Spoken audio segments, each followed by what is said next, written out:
JD 부자연구소의 소장 조단입니다. 오늘은 어제 급등했으니 월요일에 들어가야 하나 라는 주제로 말씀드리도록 하겠습니다. 뉴욕 마감 트럼프의 울다 웃었다 10% 급등세라는 이제 기사가 떴죠.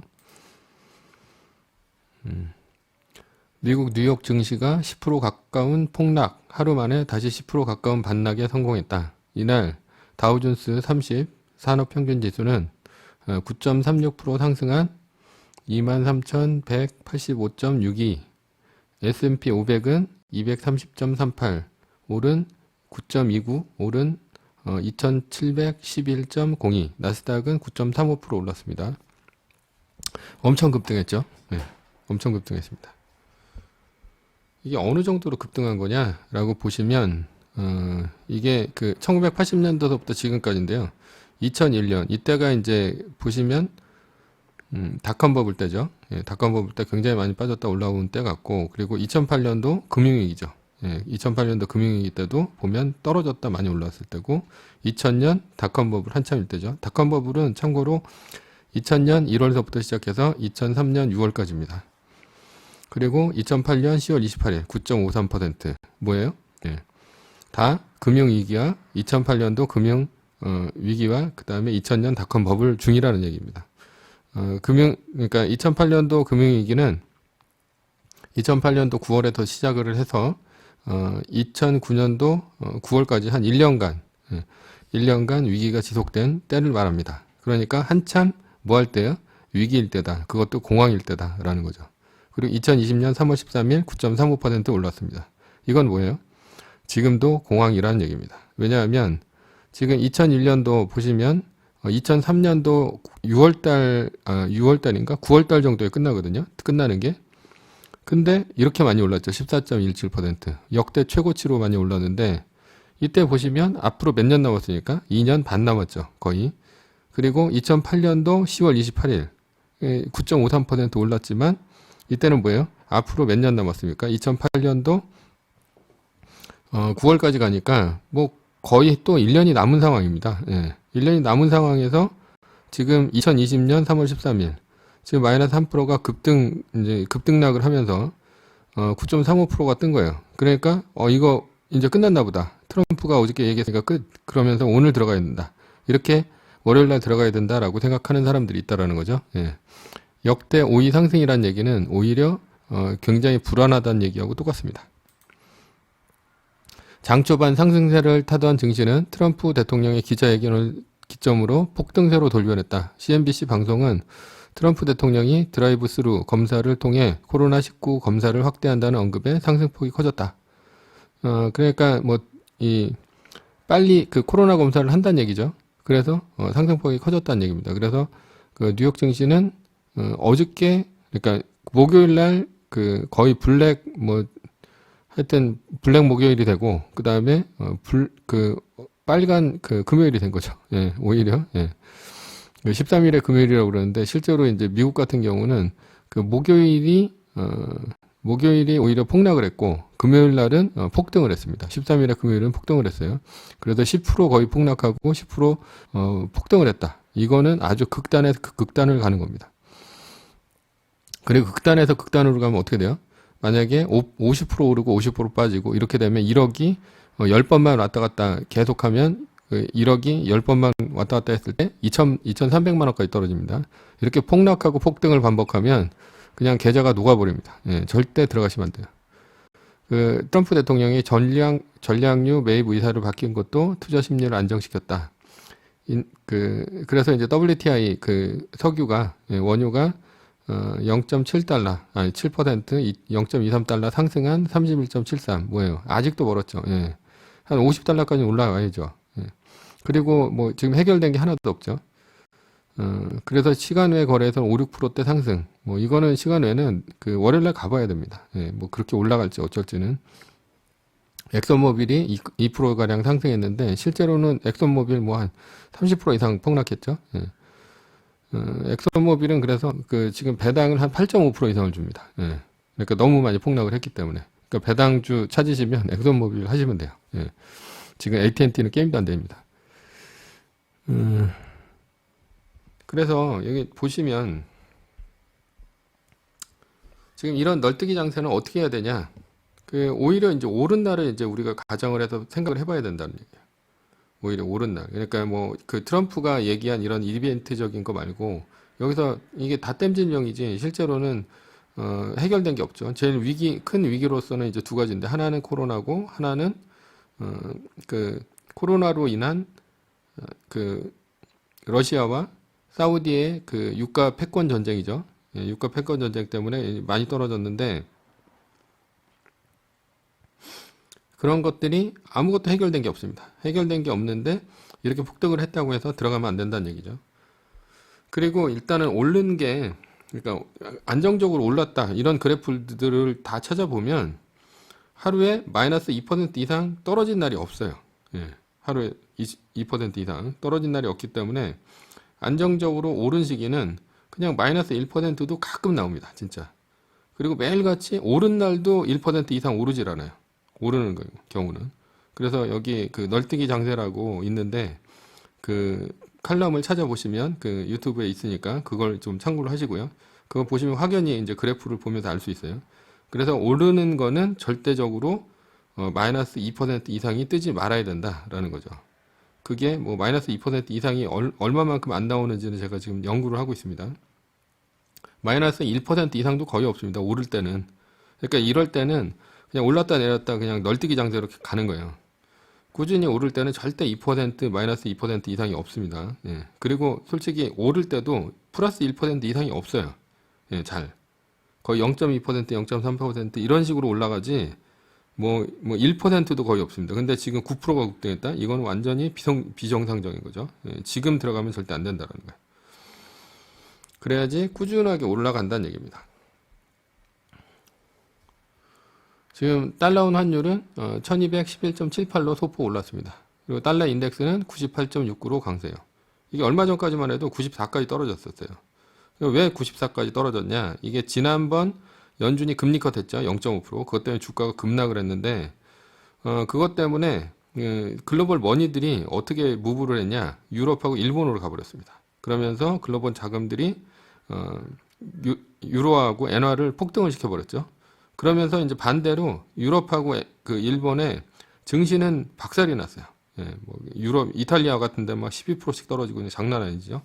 그리고 원래 뭐 독일이나 이런 데도 마찬가지로 한 7%, 8%씩 엄청나게 떨어져 버렸습니다. 일본도 굉장히 많이 떨어졌어요. 한국보다 더 많이 떨어졌습니다. 그랬는데 지금 이제 미국이 이런 좋은 이제 정책들을 이제 발표를 하고 그러니까 글로벌 자금들이 다시 어디로 오고 있습니까? 미국으로 들어오고 있다라는 거죠. 그래서 강세가 지금 돼가고 있고 달러 인덱스가 그래서 거의 99에 가까운 98.69까지 올라갔다라는 거야. 그러면서 이제 원달러 환율도 올라갔는데 원달러 환율보다 더 많이 올라간 게 유럽이나 엔화 이런 쪽이 더 많이 올랐어요. 그래서 원래는 유로하고 엔화가 달러화에 대해서 굉장히 강세였는데 지금 약세로 돌아섰습니다. 그래서 지금 거꾸로 보면 이제 또 유럽이나 일본 증시도 이제 오르겠죠. 엔화하고 유로화가 이제 다시 떨어지고 있으니까. 그래서 현재는 이제 달러 강세가 이제 이대로 간다라는 거예요. 달러 강세가. 그래서 이제 우리가 뭘 봐야 되냐? 우리가 뭘 봐야 되냐면 다음 주에 FOMC 회의입니다. FOMC 회의가 이제 17일에서 18일에 있는데 지금 1% 남았죠. 1%에서 1.25% 이런데 거의 제로 금리로 갈 확률이 뭐 한때는 이제 100%, 뭐 CBOE에서 발표한 금리 전망을 보면 그냥 뭐 1% 그냥 금리 컷한다는 거예요. 다음 주에. 그래서 이게 100%라는 얘기입니다. 그러면 어떻게 됩니까? 이렇게 되면 다시 수직 하락할 수 있다. 그러니까 달러가 뭐 수직 하락은 아니지만 그래도 좀 하락을 하다가 약세 요인이 되는 거죠. 그래서 달러 인덱스가 다시 한 94까지 빠질 수는 있습니다. 빠질 수는 있는데 그래서 이제 얼마까지 빠지냐 뭐 1180원 뭐 이렇게 또 빠질 수는 있어요. 그러니까 혹시나 뭐 지금 이제 미리 이제 바꿔놓은 사람들 제가 1200원 정도에 바꿔놓은 사람들은 일시적으로 이제 다음 주 목요일이나 금요일날 떨어질 수 있다라는 거예요. 너무 놀라지는 마시고 왜냐하면 앞으로 이제 오르는 게 추세니까 너무 놀라지 마시고 이제 포지션을 유지를 하시고, 그리고 혹시나 이제 못 바꿨다 그러면 다음 주에 금리 컷을 하면 그때 돈을 바꾸면 됩니다. 원화에서 달러로 그때가 이제 바꾸는 때예요. 그러면 다시 또 이제 글로벌 머니가 뭐 유로화나 엔화 강세를 이끌면서 일본이나 그 유럽의 증시를 박살을 낼 것이냐, 요건 이제 봐야 됩니다. 봐야 된다. 이렇게 보시면 되고. 근데 이제 문제는 뭐 12월, 그러니까 그 2008년도 12월 15일 날 금리를 이제 제로 금리하고 이제 양적 완화를 했습니다. 여기 보시면 이렇게 이때가 이제 2008년도 12월 15일인데요. 이때가 2008년도 12월 15일이죠. 이때 연준이 제로 금리하고 양적 완화를 발표를 했습니다. 그러면 이게 어떻게 되냐? 어떻게 되냐면 한 사흘 떨어집니다. 사흘 떨어지고 다음 날서부터, 그러니까 나흘째에서부터 언제까지 가요? 이게 3월까지 갑니다. 3월. 그러니까 몇 달을 가는 겁니다. 3개월이 쭉 올라간다라는 거예요. 쭉 올라간다. 그러니까 다음 주에 17일하고 18일 날 그 제로 금리까지 가버리면 이렇게 올라갈 가능성이 있다라는 거죠. 2008년도에 생각을 해보면. 그러니까 뭘 갖고 있어야겠어요? 요때 달러를 갖고 있어야 되겠죠. 달러를 갖고 있으면 어떻게 됩니까? 앞으로 그 원화하고 달러하고 그 바꾸는 시점이 온다. 이때 이제 2008년도 같은 경우는 이때 1,600원까지 갔어요. 예, 요때가 이제 1,400원까지 가고, 그러니까 뭐예요? 1,600원이면 다시 원화를 바꿔야 되는데 지금 1,600원까지 갈지 어쩔지는 몰라요.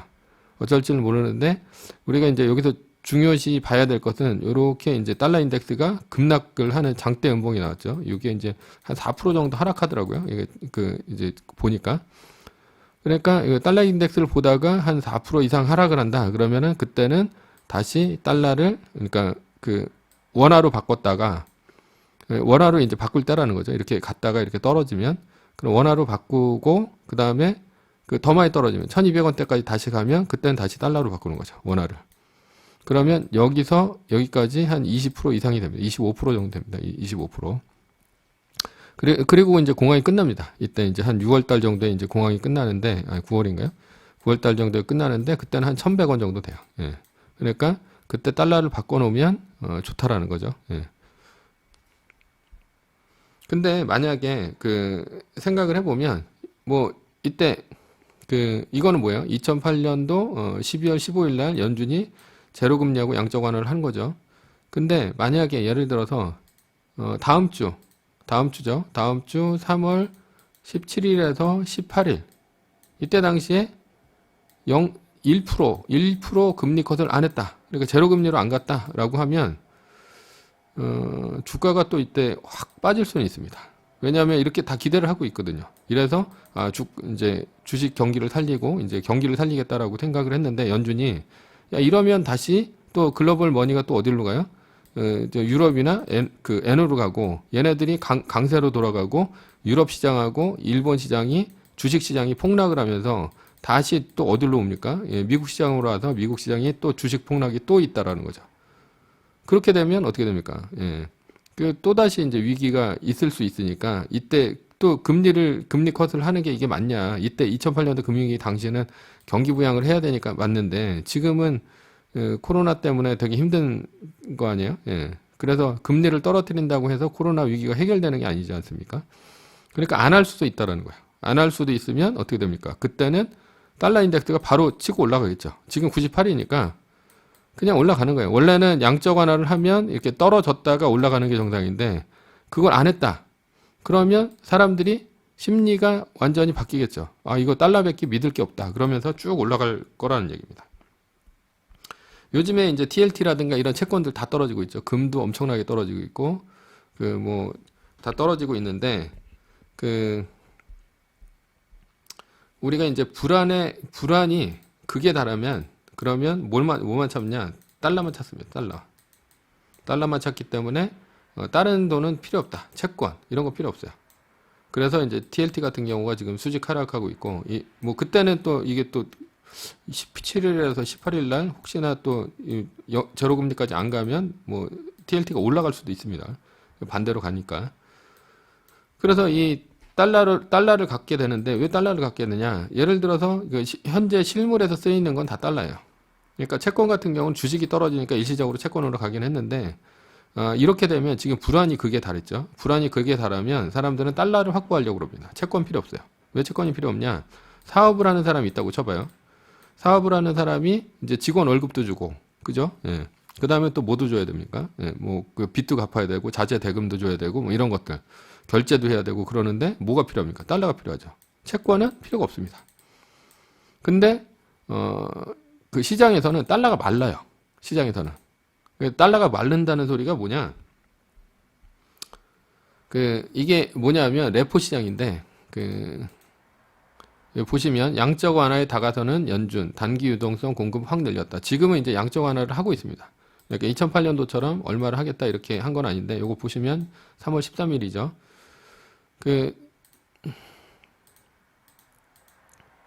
연방준비제도, 연준은 단기 유동성 공급을 대폭 늘렸다. 코로나19 사태로 뉴욕 증시의 폭락세가 이어지자 연준은 연일 시장에 유동성을 쏟아붓고 있고 공개 시작 조작 이걸 통해 가지고 3개월짜리 환매조건부 채권 레포 거래를 각각 5천억 달러 한도 내에서 운영한다. 그리고 1개월짜리 레포도 13일 단위일 5천억 달러 규모로 운영하기로 했다.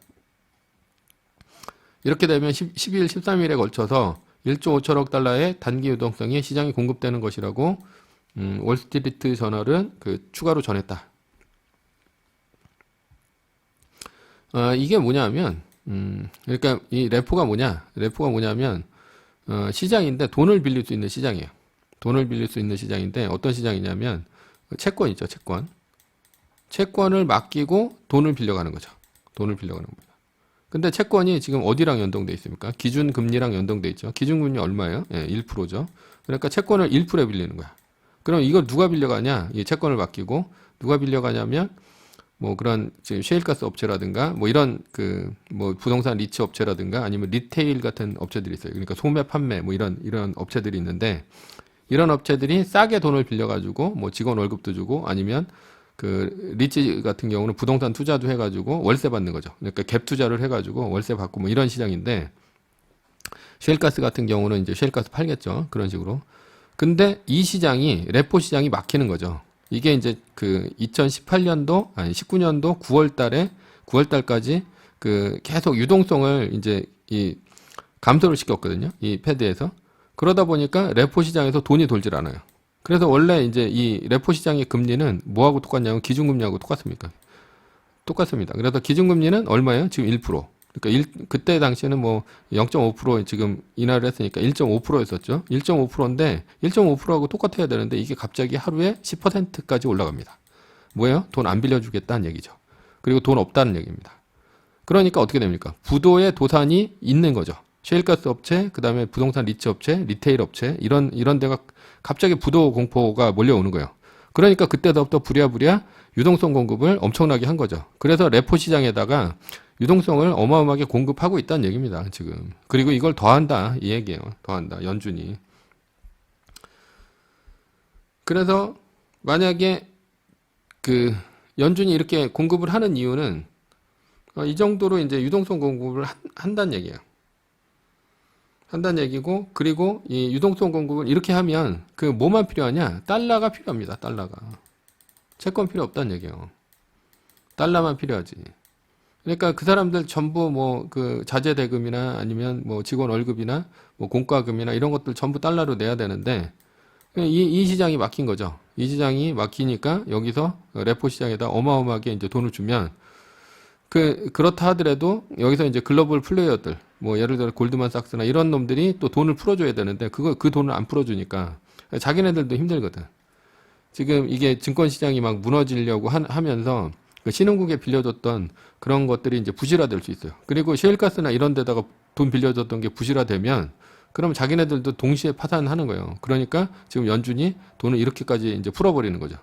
그러면 채권이 우선이에요? 아니면 달러가 우선이에요? 달러가 우선이라는 거지. 달러가 없어서 지금 시장에서는 지금 공급이 말리고 그다음에 양적 완화를 해야 될 정도로 지금 달러가 모자르고 있다라는 거예요. 그러니까 달러 인덱스가 올라가는 거예요. 달러 인덱스가 올라가면 앞으로 뭐 할 기회가 생겨요? 달러하고 원하고 환치기 할 기회가 생긴다라는 거죠. 환차익을 얻을 수 있는 기회가 생긴다라는 겁니다.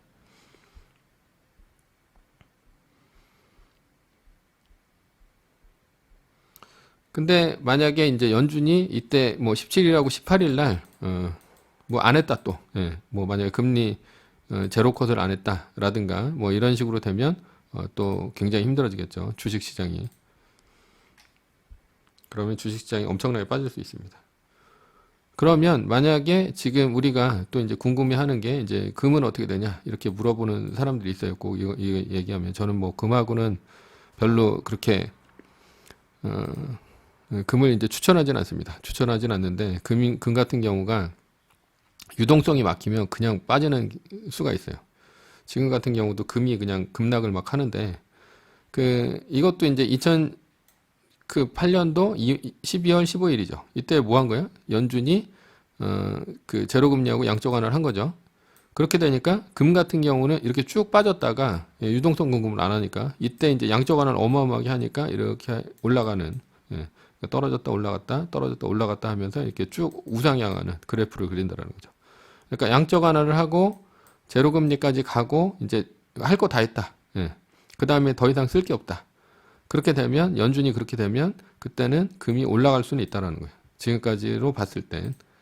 그래서 금이 올라갈 수는 있는데 만약에 뭐 양적 완화를 줄인다거나 그러면 이제 또 금이 또 떨어질 수도 있죠. 결론입니다. 결론.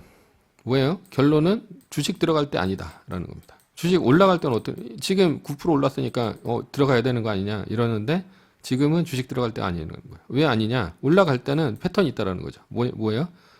1% 이하씩 매일같이 오르는 거예요. 마이너스 2%는 뜨지도 않습니다. 마이너스 1%도 잘 안 떠요. 이러면서 올라가는 겁니다. 근데 어떻게 올라갑니까? 지금 9% 떨어졌다, 9% 올랐다. 이런 식으로 되니까.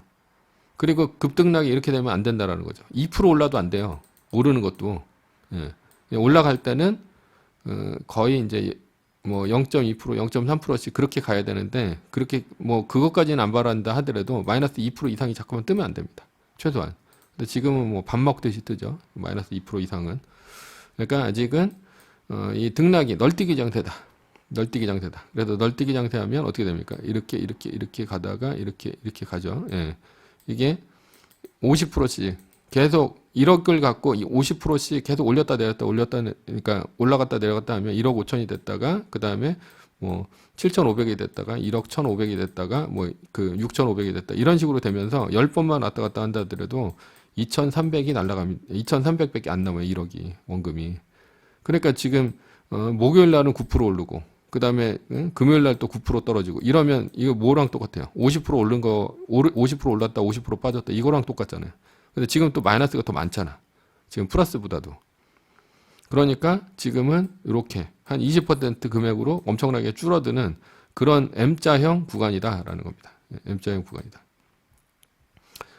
그리고 양적 완화를 17일, 18일 한다면 일시적으로 달러 가치가 떨어지겠지만 그 후에는 3개월 이상 오를 것이다. 그러니까 뭘 갖고 있으라는 얘기예요? 달러 갖고 있으라는 얘기예요. 그리고 3개월 정도의 꼭지를 가거나 뭐 이러면 그때는 다시 원화로 바꾸라는 얘기입니다.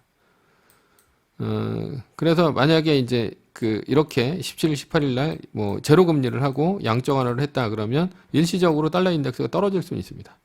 그때 만약에 내가 뭐 한 1180원 이렇게 떨어진다 하더라도 뭐 너무 이제 놀래지 마시고 요때를 추가 환전의 기회다 이렇게 보시고 그때 더 추가를 하면 되고 혹시나 만약에 금리 인하를 안 했다 그러면 그냥 뭐 치솟을 수 있다라는 거죠. 주가는 빠지겠죠. 근데 달러 인덱스는 치솟는다. 뭐예요? 달러 가치는 올라간다. 그러니까 지금 현재는 달러를 갖고 있으면 오히려 유리하다라는 거죠. 이때 더 달러가 올라갈 수 있으니까. 금리 인하를 안 하면. 뭐 이런 게 다 복잡하다. 그러면 뭐 하면 됩니까? 가장 쉬운 매뉴얼은 그것은 매뉴얼대로 하면 된다. 뭐예요? 마이너스 3% 뜨고 2달 기다리면 안 뜨면 마이너스 3%가 더 이상 안 뜨면 지금 공황 상태죠. 한 달에 마이너스 3%가 4번 떴으니까 그럼 2달 기다리라는 얘기예요. 그러면 며칠 기다리는 겁니까? 지금 3월이니까 4월, 5월 기다리고 6월 첫 거래일. 이러면 뭐가 좋아요? 4월 말 5월 초를 지나죠. 4월 말하고 5월 초가 뭐가 있습니까? 기업들의 실적 발표가 있죠. 그러니까 이게 다 지나니까 실적 발표 꽝일 거 아니에요. 이때 한번 빠지겠지. 아니면 주가가 이 정도 빠졌으면 더 이상 빠지지는 않겠지만 일시적으로 한번 충격이 오겠죠. 근데 6월 첫 거래일에 들어가면 이때 또 마이너스 3%가 안 떠야 되는데 그러면 뭐 이런 거 지나가니까. 그래서 이런 게 있다라는 거죠. 그리고 예상은 지금 현재는 다 예상입니다. 예상이고 이거하고 이제 다르게 진행된다면 또 이제 그런 다르게 진행되는 걸 갖고 대응을 하면 됩니다. 우리는 그렇게 보시면 돼요. 예. 그래서 오늘은 어제 급등했으니 월요일에 들어가야 되나라는 주제로 말씀드렸습니다. 감사합니다.